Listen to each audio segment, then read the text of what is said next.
Hola, buenos días. Oli, nadie nos pesca. Hola doctora, buen día, ¿cómo están? Hola, buenos días. Hola. Bien. Hola, buenos días, ¿cómo están todos? ¿Bien? Gusto en Bien. verlos. Aún Gracias. vivos. Vivos, sanos Vivos, y no contagiosos. Ah,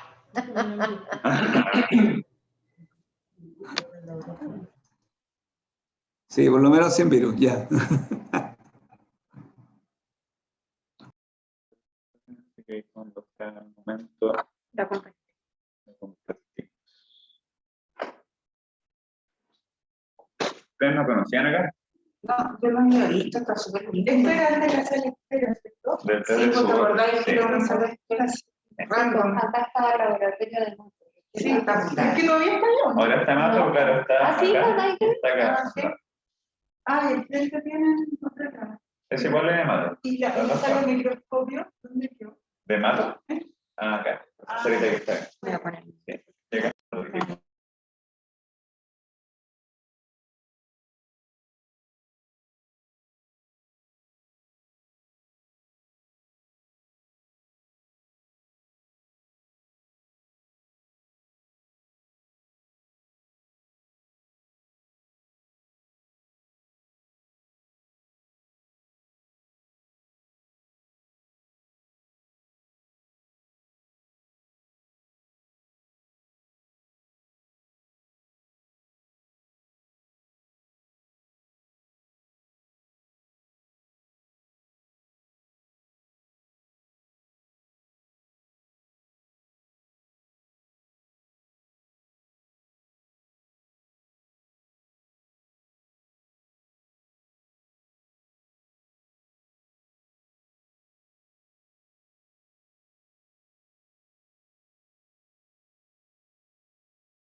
Pediatría del Hospital Luis Calvo Maquena esta mañana. Antes de comenzar y dar paso a los expositores de esta mañana, la doctora Sandra Reyes quiere pasar una información. Pequeño aviso comercial. Hola, buenos días a todos. Jorge, muchas gracias por este minuto que me estás dando para poder dar una información. Yo, como representante del capítulo médico del Hospital Calvo Maquena, quiero recordarle a todos mis colegas que están inscritos y que están con sus cuotas al día y son los que pueden votar, que este 25 y 26 de junio se realizará la elección de delegados de cada hospital que se llaman capitulares al Regional Santiago de nuestra agrupación. Las posibilidades de inscribirse para los candidatos, que nunca son muchos en este hospital, nadie está muy interesado parece, son hasta el 10 de junio, que es mañana, pero una cosa muy fácil porque se mete uno a un correo electrónico que está en el aviso, pero que se llama elecciones 2021 @regionalsantiago.cl. Así que por favor, los que tengan alguna intención de postularse, postúlense, porque si no tenemos postulación mínima de candidatos, el capítulo se va a acabar en este hospital. Y lo segundo, que todos los que estén habilitados para votar, eso quiere decir colegiados y con cuotas al día, deben hacerlo el 25 y 26 de junio, también vía online. Por favor, coméntenlo con sus colegas por si hay alguien que no haya visto los carteles o no sepa. Muchas gracias. Gracias, Jorge. De nada, doctora. Bien, la reunión de hoy ha sido organizada por 3 unidades de nuestro hospital. La unidad de trasplante de médula ósea, la unidad de farmacia y la unidad de laboratorio clínico. Es decir, es una reunión multidisciplinaria, tal como dice el título de la presentación. Y eso le confiere ya de por sí un gran valor. El título de la exposición de hoy es Individualización terapéutica en pacientes trasplantados de médula ósea, una mirada multidisciplinaria. Es decir, trae a través del relato de una experiencia, trae nuevamente el concepto de individualización terapéutica en un grupo de pacientes especialmente especiales y complejos, como son los trasplantados de médula ósea. Esto indudablemente que plantea un desafío importante de buscar las mejores herramientas para lograr la terapéutica que asegure el éxito terapéutico con el menor perjuicio posible. Los expositores de esta mañana serán la doctora Natalia González, pediatra, hemato-oncóloga infantil, parte del staff de la unidad de trasplante de médula ósea en nuestro hospital, el señor Patricio García, químico farmacéutico clínico, perteneciente a la unidad de farmacia de nuestro hospital, el señor Alonso de la Rivera, químico farmacéutico, especialista en laboratorio clínico, que trabaja en la unidad de farmacocinética del laboratorio clínico de nuestro hospital. Inicia la presentación la doctora Natalia González. Doctora González, adelante.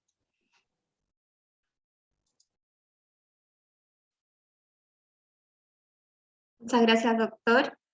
Antes que todo, quería agradecer la oportunidad de presentar nuestro trabajo y, así como bien decía usted, dar a conocer a la comunidad hospitalaria la importancia de un trabajo en equipo multidisciplinario, en el cual, a través de una necesidad clínica, a través de una conocimientos de investigación y de lo que se hace en otras partes del mundo, como una necesidad clínica que nace en la unidad de trasplante, poder esta necesidad ser transmitida a otros equipos del hospital y que nos hubiesen apoyado en esto para poder, como usted bien dice, brindarle la mejor atención a nuestros pacientes con estándares de calidad internacionales. Entonces, queremos presentar este trabajo que ha tomado algunos años, que ha sido liderado por los jefes de unidad de nuestras unidades a las que nosotros pertenecemos, y nuestro trabajo básicamente es darlo a conocer hoy día con ustedes, y lo vamos a tratar de hacer lo más simple posible para que todos también lo podamos entender de la mejor manera.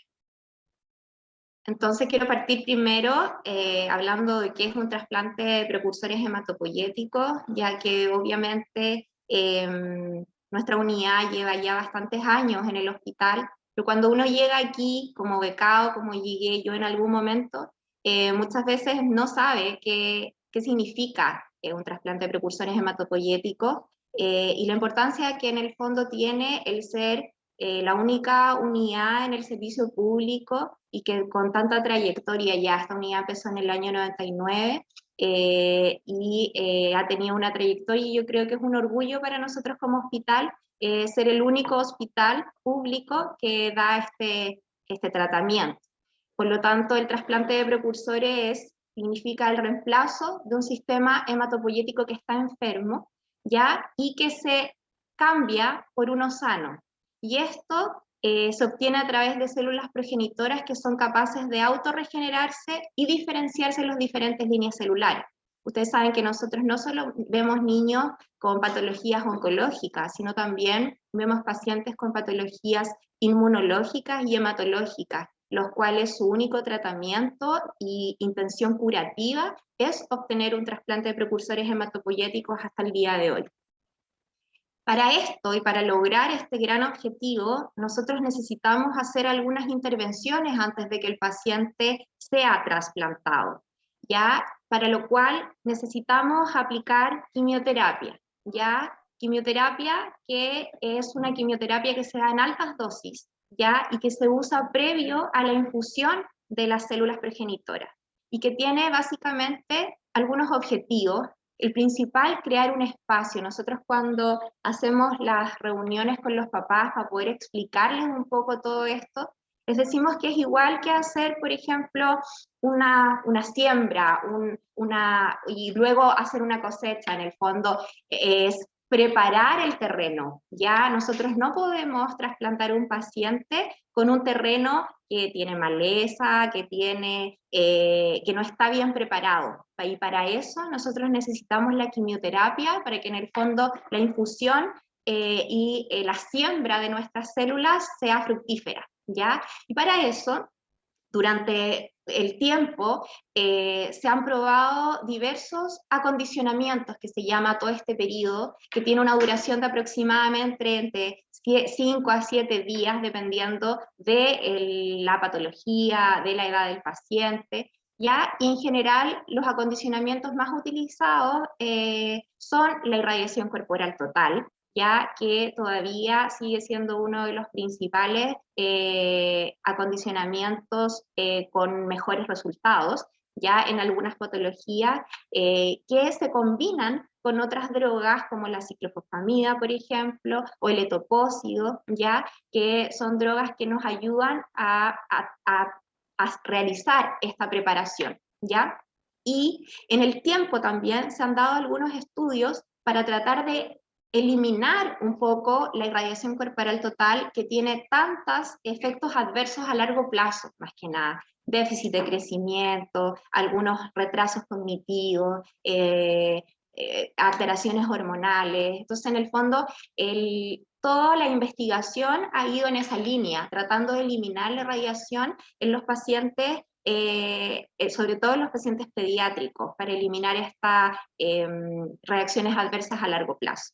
Y ahí nace en el fondo el estudio del busulfán, que es el medicamento que nosotros les vamos a comentar un poco más en detalle su funcionamiento, ¿ya? El busulfán nosotros lo usamos en pacientes pequeños que no pueden recibir irradiación corporal total por su edad, porque en el fondo su sistema nervioso está en desarrollo, entonces podría provocar muchos efectos adversos, como he dicho, a largo plazo, o en las leucemias mieloides, que en general el busulfán es como la base de los acondicionamientos para esos tipos de diagnósticos, ¿ya? Como dije, la duración de esto es entre 5 a 7 días, y lo que se hace es hacer una combinación de drogas, ya sea para tener interacciones antitumorales que sean sinérgicas, o sea, poder eliminar la mayor cantidad de células tumorales que nosotros no podemos ver con los mielogramas en el fondo a ojos, pero que sí siguen estando ahí, y tratar de minimizar el riesgo del daño del tejido normal.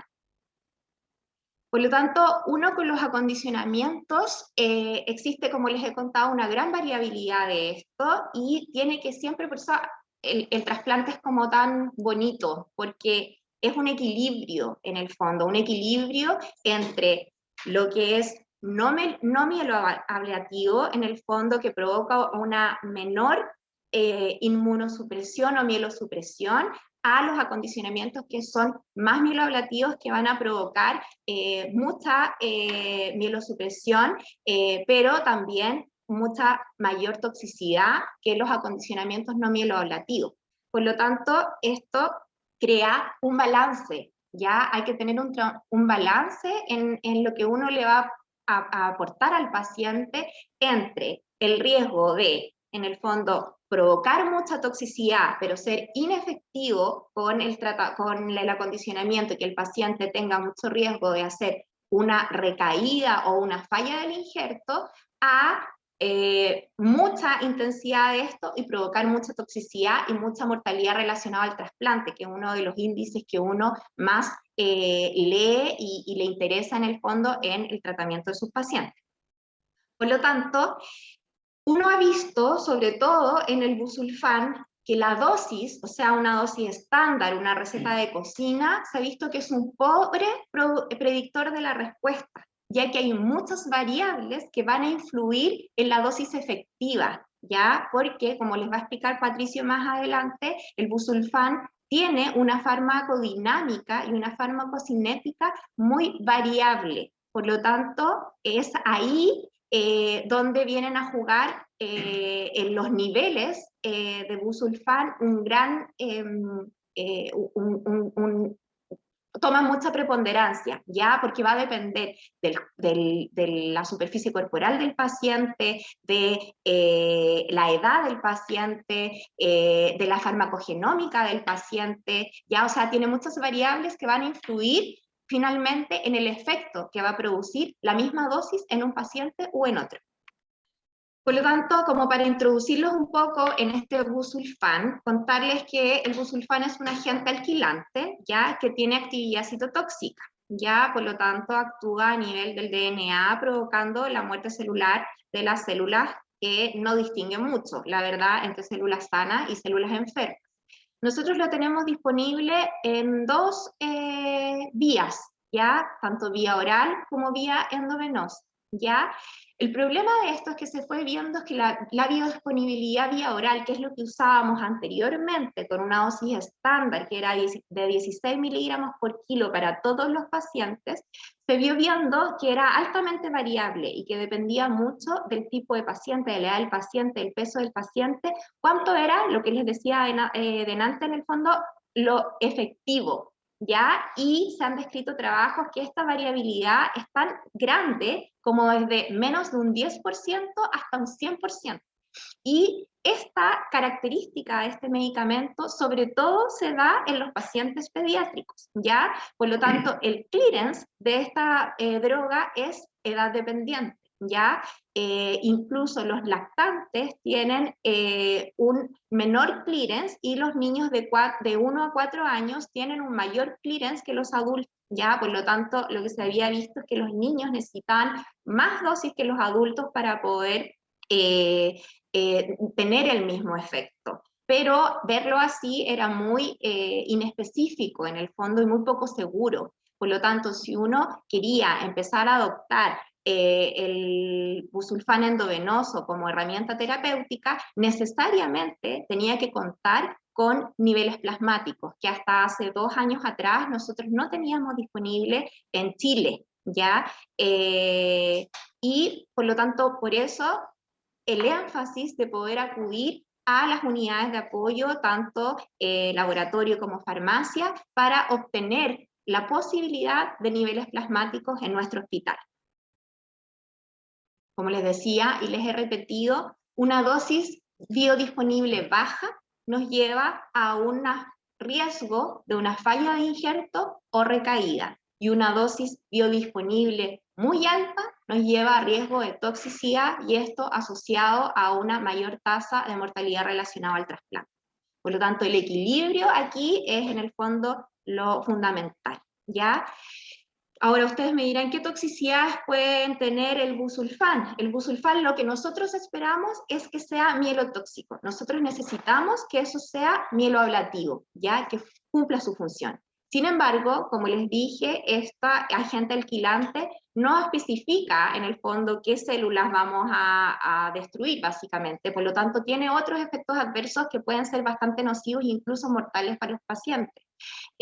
Produce muchas náuseas y vómitos, ya mucha mucositis, ya convulsiones, que en el fondo todas estas cosas, después Patricio también les va a explicar qué hacemos nosotros en farmacia clínica y en la práctica para poder evitar toda esta toxicidad, y tiene uno de los mayores y más mortales complicaciones que se pueden dar dentro de las complicaciones precoces del trasplante, que es el síndrome de obstrucción sinusoidal, ya que es una complicación que es muy difícil de tratar y tiene una alta tasa de mortalidad, ¿ya?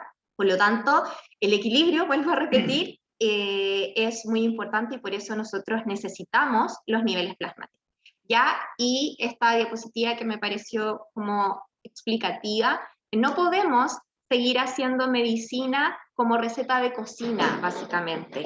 Tenemos que hacer una personalización, ¿ya? Dependiendo del paciente. Y si tenemos los elementos, nuestro objetivo es poder brindarle a los pacientes, dependiendo como al paciente mismo, lo que necesita, sin seguir, como digo, una receta para todos igual, porque no todos los pacientes son iguales.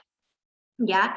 Y ya en el año 2000 empezaron a publicar en el fondo trabajos que mostraban, por ejemplo, este que muestra la probabilidad de injerto dependiendo del promedio de concentración de busulfán, ¿ya? Y que en el fondo alrededor de 600 más o menos ellos tenían que la probabilidad de rechazo del injerto o de falla del injerto era muy baja si es que se lograban tener concentraciones o área bajo la curva que óptimas, ya que lo establecieron en este tiempo como en 600. Ya en el año 2000 se empieza a hablar de que el busulfán es una droga que hay que monitorizar ya con niveles.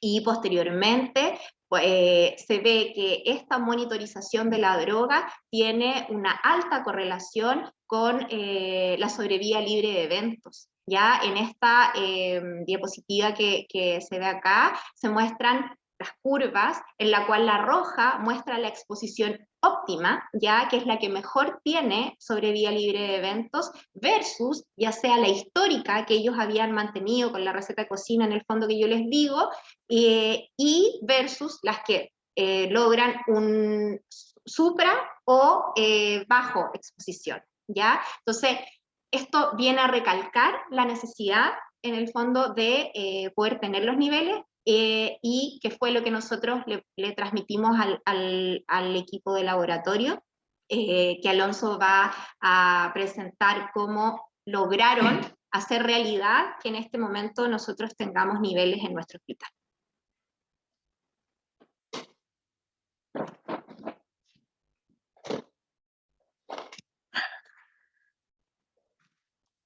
Buenos días, me presento nuevamente, soy Patricio García, químico farmacéutico de la unidad de farmacia.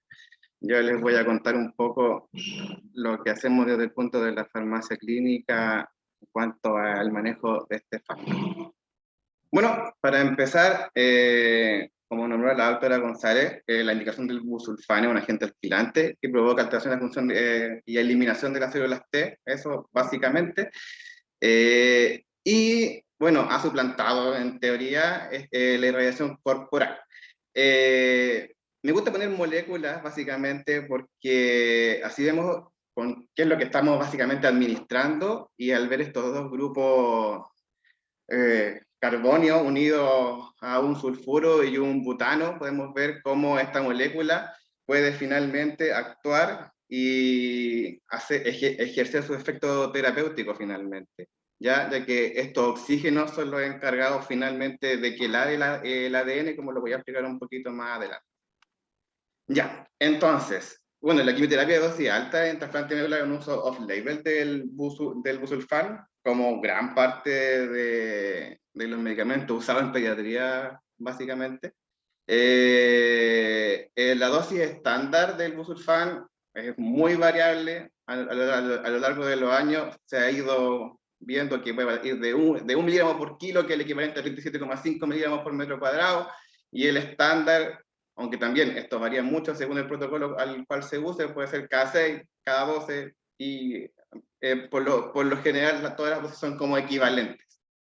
Y como nombraba la doctora González, el área bajo la curva se correlaciona con el síndrome de obstrucción sinusoidal, que más adelante les voy a mostrar algunos gráficos donde lo explican mejor.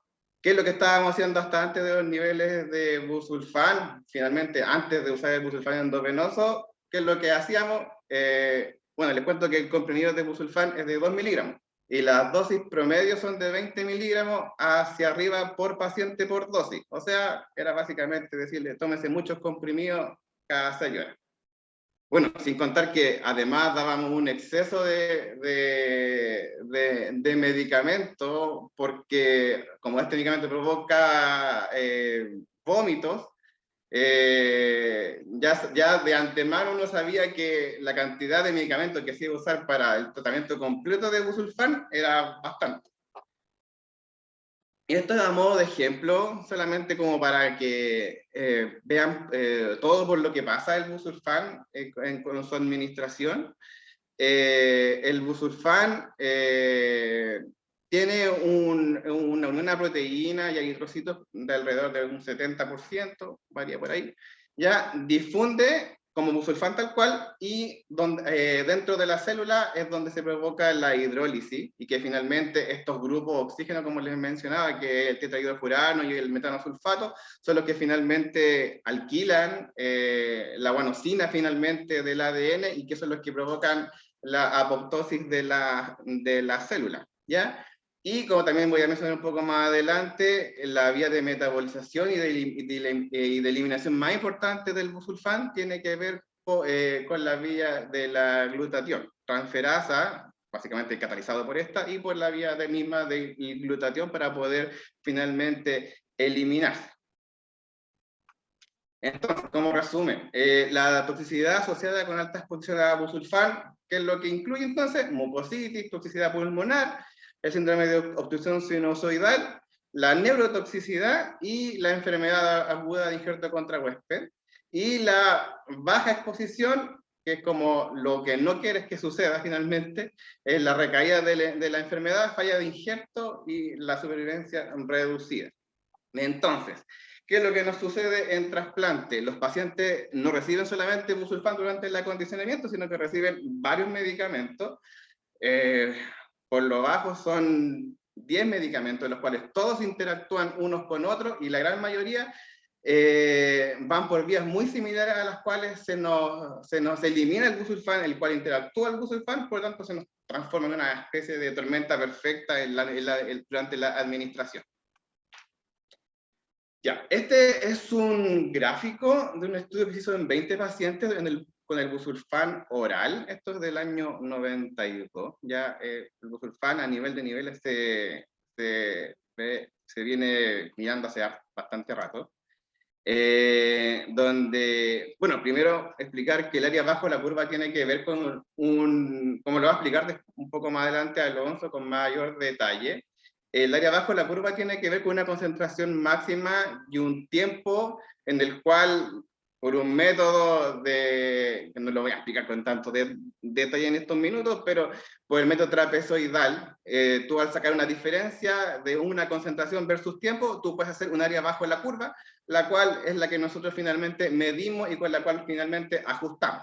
En este gráfico se ve claramente que porque esto fue en 27 pacientes, y en todos se fueron distintas dosis, y como pueden ver, por ejemplo, a 1 miligramo por kilo en un mismo paciente, puedes ver distintas áreas bajo la curva, ¿ya? Que dio como resultado, de hecho, un coeficiente de variación sobre un 30%, lo que te muestra que este fármaco, a nivel de absorción, presenta una alta variabilidad intra y entre pacientes.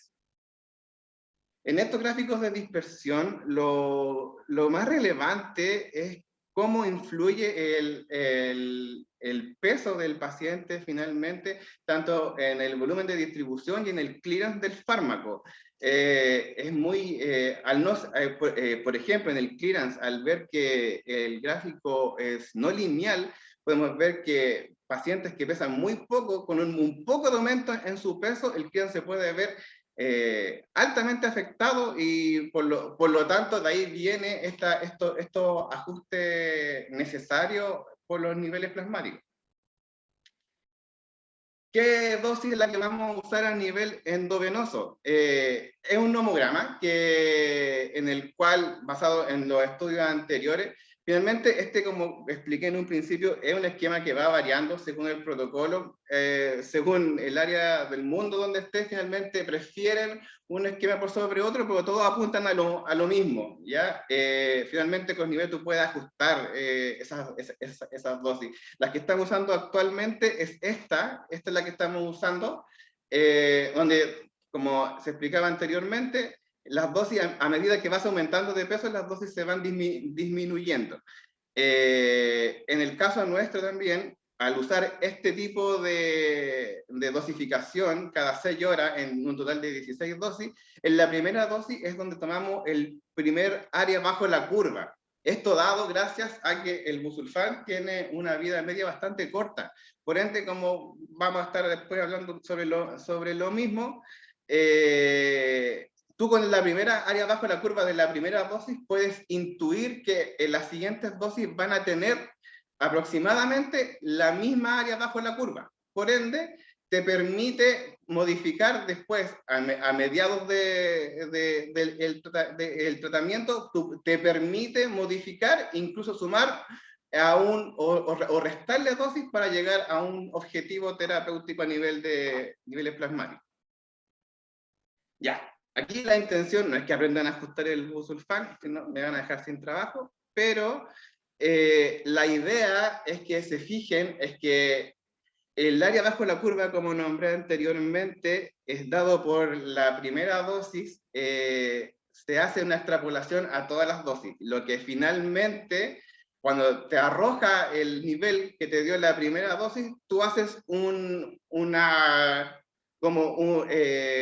proporción de las dosis, de los niveles a los cuales tú quieres llegar con las siguientes dosis, ¿ya? Entonces, esto por lo general, si lo toman en el primer nivel, por lo general los ajustes vienen en la séptima, octava dosis, por lo tanto te queda todavía la mitad del tratamiento, y por lo cual ajustas a lo que estás buscando. Esta diapositiva también es solamente para que vean que el tema de los niveles no es baladí, no es porque sí. Hay varios estudios que recomiendan ciertos parámetros, ciertos niveles, según la enfermedad de base finalmente. Como podemos ver que en la amiloide entre 800 y 1300, y eso es más, y también se sugieren distintos tipos de protocolos, por lo cual puedes llegar a esos niveles de manera más óptima.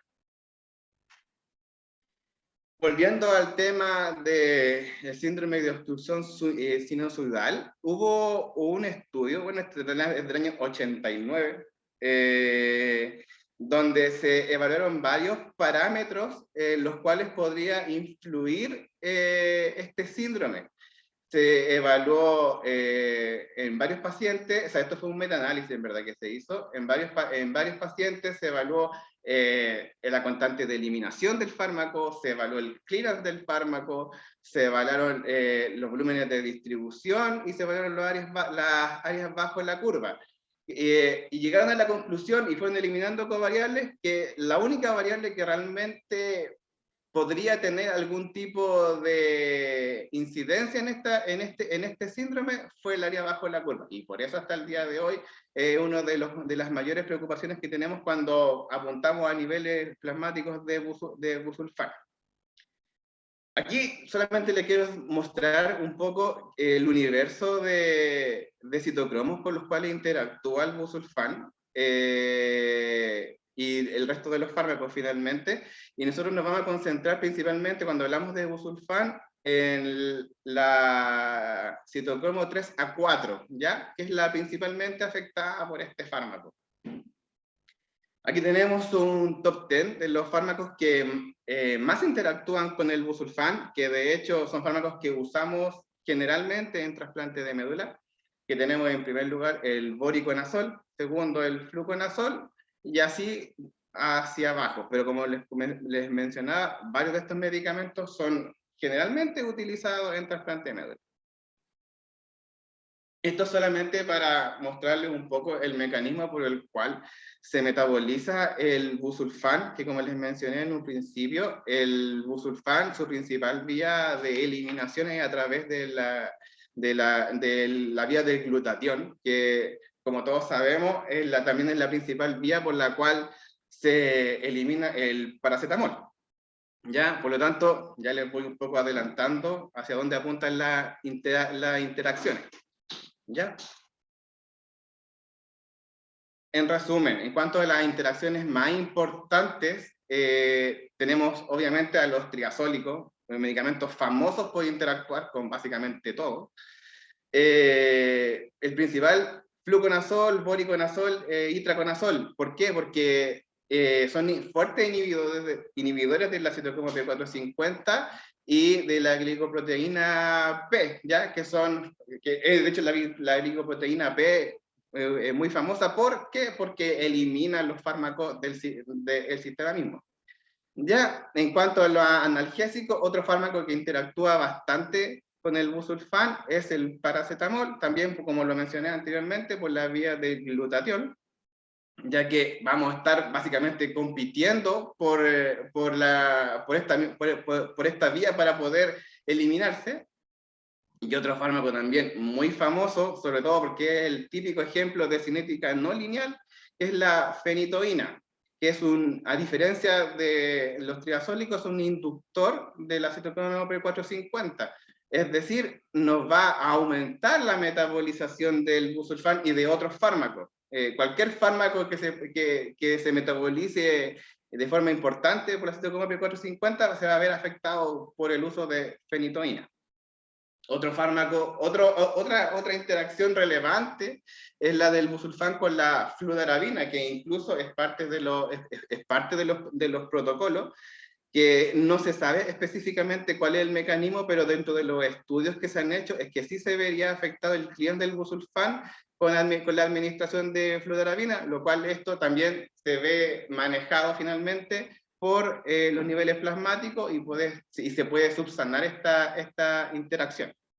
Y en cuanto al busulfán con la ciclofosfamida y el busulfán con el melfalán, la principal interacción, como he mencionado en gran parte de la presentación, tiene que ver con la vía de metabolización a través de la glutatión, ya que la ciclofosfamida y el melfalán tienen exactamente la misma vía de eliminación. Por lo tanto, se dice que, por ejemplo, en el caso de la ciclofosfamida, va a ocupar en gran parte esta vía el busulfán, por lo tanto, las especies reactivas que no se van a poder eliminar, van a poder, en teoría, provocarían un estrés oxidativo, el cual volvemos a desencadenar probablemente a futuro un síndrome de obstrucción sinusoidal. Entonces, ¿qué hacemos para poder manejar todas estas interacciones y probables RAM? De primera forma tenemos la N-acetilcisteína, que como todos saben, es un fármaco que se ocupa principalmente en intoxicación por paracetamol. ¿Y cuál es la función entonces principal? Es liberar la glutatión para poder así dar, por así decirlo, una vía expedita de eliminación del busulfán. También tenemos el levetiracetam, que como mencioné antes, antiguamente se ocupaba de la fenitoína, pero es un medicamento que interactúa bastante con el busulfán, entonces se prefiere obviamente el levetiracetam, que no interactúa, y también de esta manera subsanamos la neurotoxicidad que provoca el busulfán, que puede desencadenar, por ejemplo, convulsiones en este tipo de pacientes. Y finalmente, un medicamento que básicamente está en todos los protocolos, que es el ondansetron, que como mencioné anteriormente, también es muy probable que lo vamos a necesitar en todos los tratamientos para poder evitar los vómitos.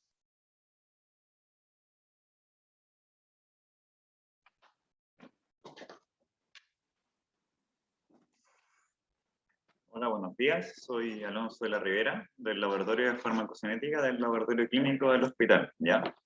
Voy a contar un poco la historia de cómo nosotros como laboratorio pudimos implementar este nivel plasmático de busulfán, ya que nació de una consulta desde la doctora Julia Palma hacia Carolina Salas, nuestra jefatura, para poder ver si es que nosotros podíamos o no implementar esta técnica. Nosotros nunca nos vamos a cerrar a hacer este tipo de análisis. La idea es que ustedes mismos vengan con la acotación y nosotros podamos ver si es que se puede o no se puede. Es así como nosotros, como laboratorio de farmacocinética, medimos los niveles plasmáticos mediante principalmente dos técnicas, inmunoensayos y el equipo cromatográfico. Una u otra va a depender netamente de accesibilidad, economía, infraestructura y análisis de costos para poder ver qué es lo que mejor nos resulta para poder implementar distintas técnicas, que en este caso son niveles plasmáticos de busulfán, ¿ya? Entonces, ¿cómo fue lo que hicimos finalmente acá? Mediante una tesista de alumna de Química y Farmacia de la Universidad de Chile, trabajó durante 6 meses para poder implementar esta técnica. La implementación consta principalmente, en este caso, de una validación, ¿ya? Esta validación duró 6 meses, en el cual, previo a esto, hicimos una revisión bibliográfica para saber en qué nos basamos, ya que nosotros principalmente no es que inventamos todo esto, sino que nos basamos en literatura y la adecuamos a nuestra realidad como laboratorio y vamos haciendo distintos cambios para que esto resulte de una manera óptima a nuestra realidad nacional, ¿ya? Es así como finalmente, mediante una participación del concurso de investigación realizado por LOCAT el año 2018, concursamos y estos fondos fueron utilizados para poder implementar esta técnica. Esta implementación tenía una parte bien compleja que es la derivatización. La derivatización consta en modificar una molécula para adecuarla a una lectura.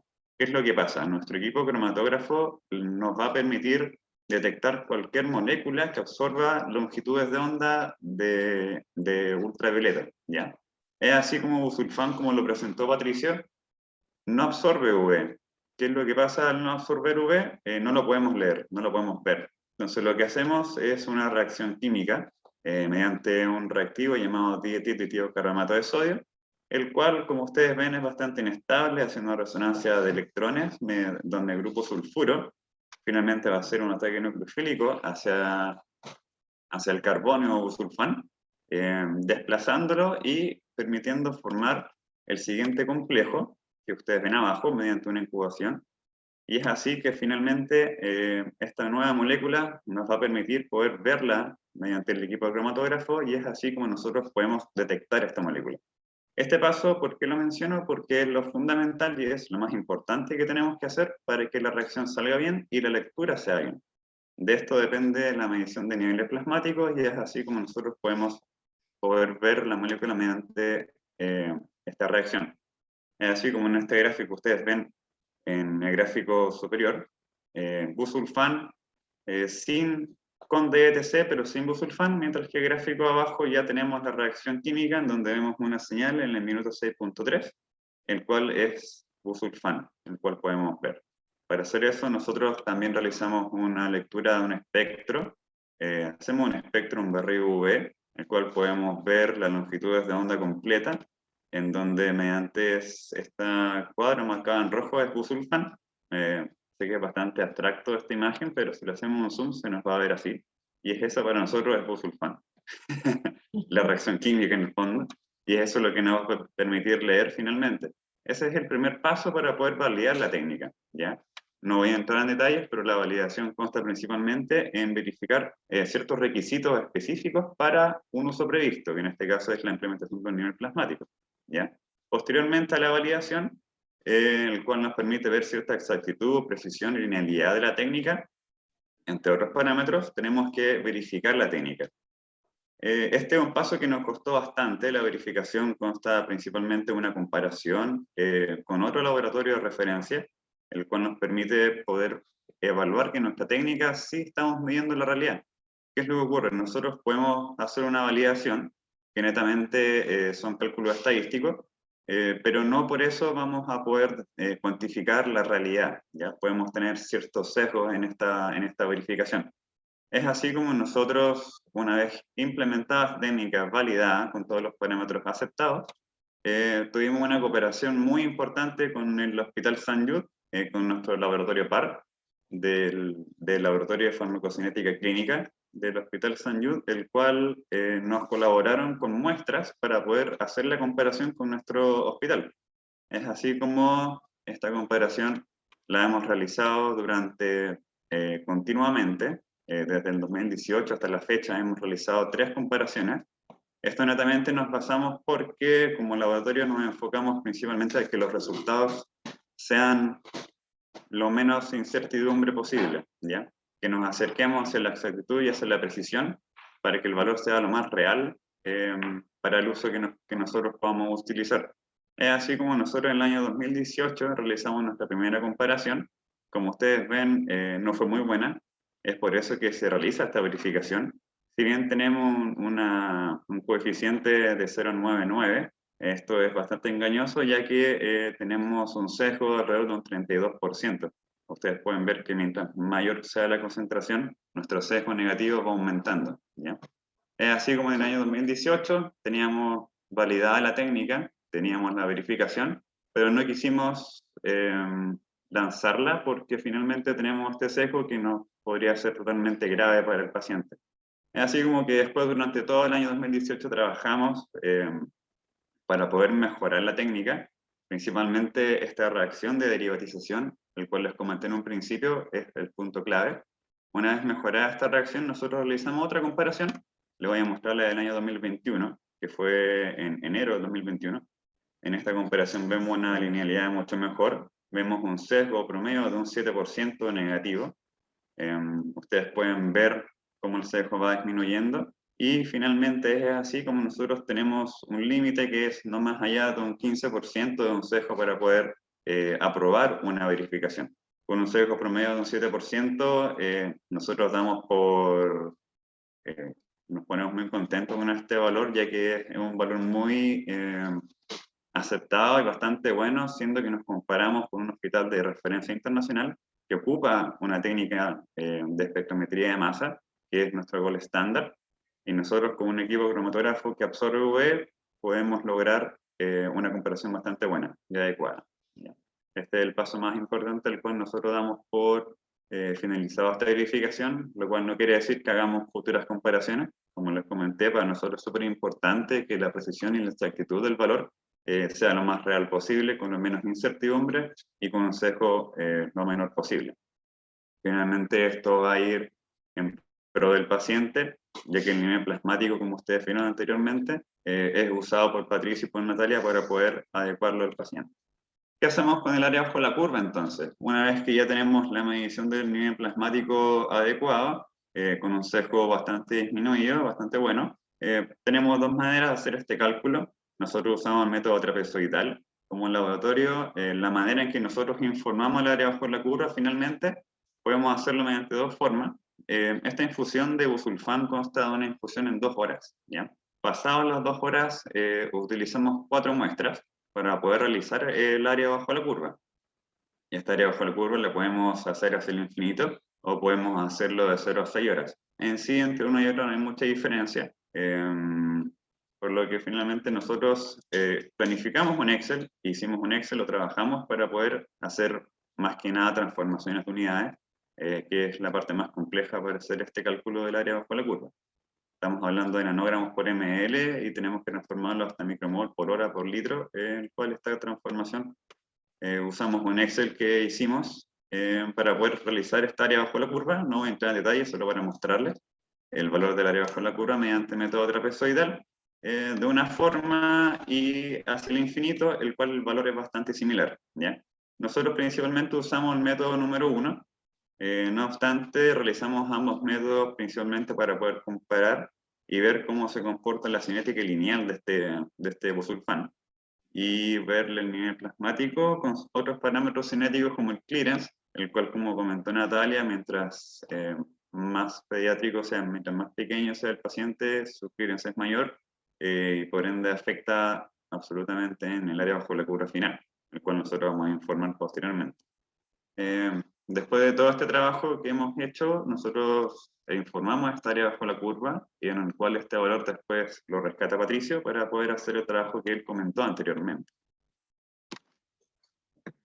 Bueno, y esto es finalmente el resultado ya de todo este trabajo de años que se ha ido realizando, en el cual tenemos 7 pacientes, los cuales desde el número 4 en adelante nosotros ya pudimos ir viendo, porque desde el 4 en adelante ya caen en el año en que los pacientes, el laboratorio ya tenía validada la técnica y en el cual pudimos hacer ajustes.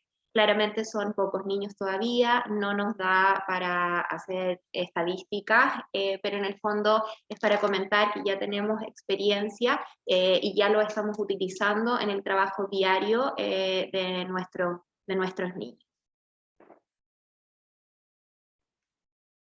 Dentro de oportunidades y colaboraciones que hemos tenido, principalmente el cambio de la vía oral hacia la vía endovenosa. Este cambio proporciona finalmente que la biodisponibilidad de busulfán sea mucho mejor, que el acondicionamiento del paciente sea mucho mejor, y no obstante un cambio de realidad país, ya que en el sistema público es primera vez que este nivel plasmático, también en el privado, se realiza en Chile.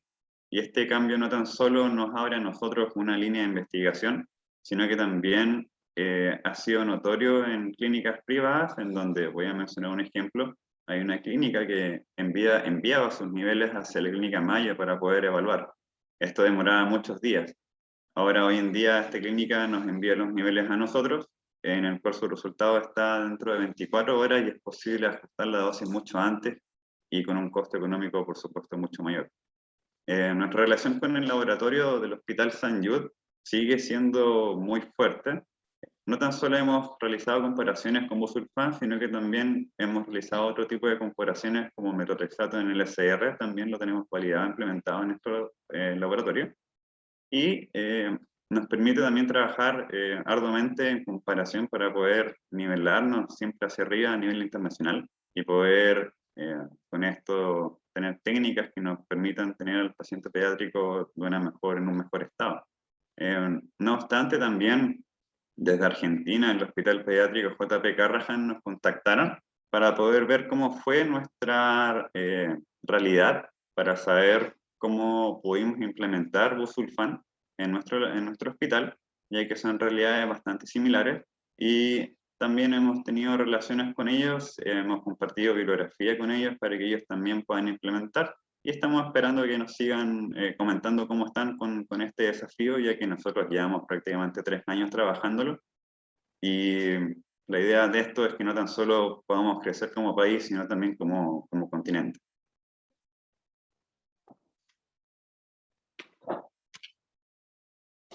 Bueno, y finalmente, solamente nos queda agradecer a las distintas unidades, desde el punto de vista de unidad de trasplante de médula, a la doctora Palma, que es la que finalmente nos apoya con todo el emprendimiento de todo esto, la unidad de laboratorio, Carolina Salas, que también obviamente tiene mucho que ver con todo esto, y finalmente a la unidad de farmacia, con Jorge, que también es quien más nos ha apoyado en el tema de los niveles, y que esto de cumpleaños, así que si lo ven por ahí, ya saben. Y por último, a los pacientes que finalmente son los primeros beneficiados por todo esto. Y muchas gracias.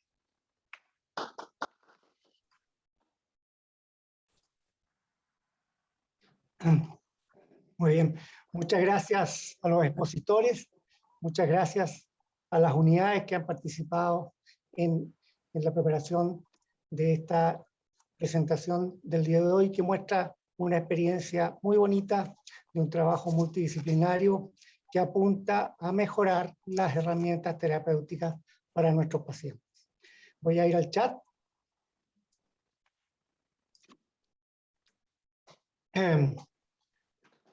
Voy a leer el doctor Banfi. Felicitaciones por el excelente, notable trabajo integrado con el aporte del conocimiento y la experiencia en torno a cada paciente. Ojalá que nuevas preguntas y desafíos sigan estimulando a este y otros equipos de trabajo del Hospital Calvo Maquina. Muchas gracias. Aprovecho de preguntar, no sé si hay otros proyectos en esta misma línea que apunten entonces a la individualización terapéutica, esta búsqueda del traje a la medida para mejorar, ¿no es cierto?, la terapéutica en los pacientes.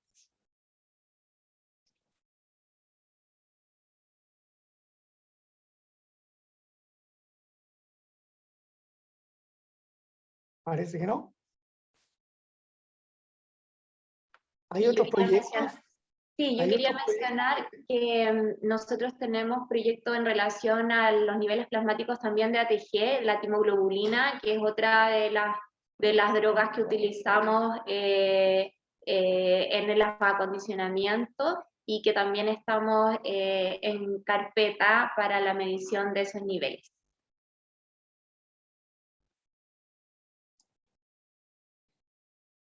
Muy bien. Sigamos en el chat. Alonso y Patricio, Juan Cristóbal Osa. Alonso y Patricio y a todo el equipo, gracias. No solo lo que han hecho aquí, han logrado otros. A ver, aquí no entiendo, Juan Cristóbal. Es con la instauración del TPMT en la medición para el uso de acetoprina, que ellos lograron instaurar la tipificación genética y actividad enzimática para la dosificación de acetoprina en enfermedad inflamatoria intestinal, por ejemplo, y que se ocupa en hematología y en oncología. Perfecto, gracias. La doctora Mariana Aracena, me sumo a las felicitaciones para todos los que trabajaron en la implementación de estas nuevas técnicas que configuran la medicina personalizada. La doctora Javieres, quiero felicitar al equipo de laboratorio por lo abierto a que están a nuevas técnicas y nuevos desafíos, en que si uno lleva una idea, ver la forma de implementarla y su viabilidad. Como ven, hay muchas felicitaciones al trabajo de laboratorio clínico, de farmacia, y sobre todo a la buena disposición para recibir de los clínicos las sugerencias y los desafíos. No sé si hay alguna otra pregunta o comentario a micrófono abierto.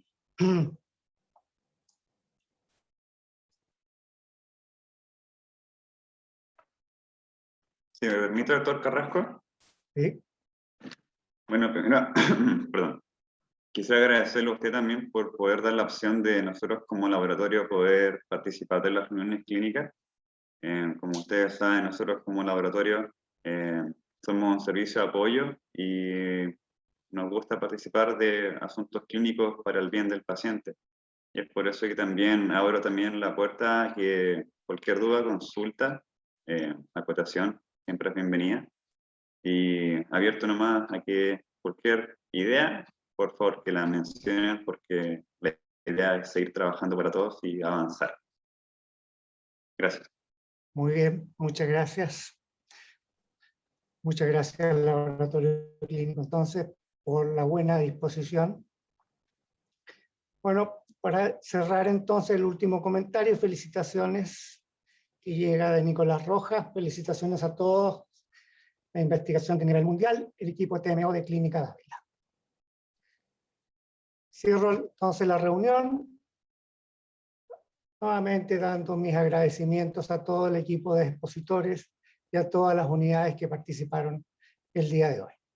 Gracias a todos los presentes y nos encontramos el próximo miércoles. Buenos días.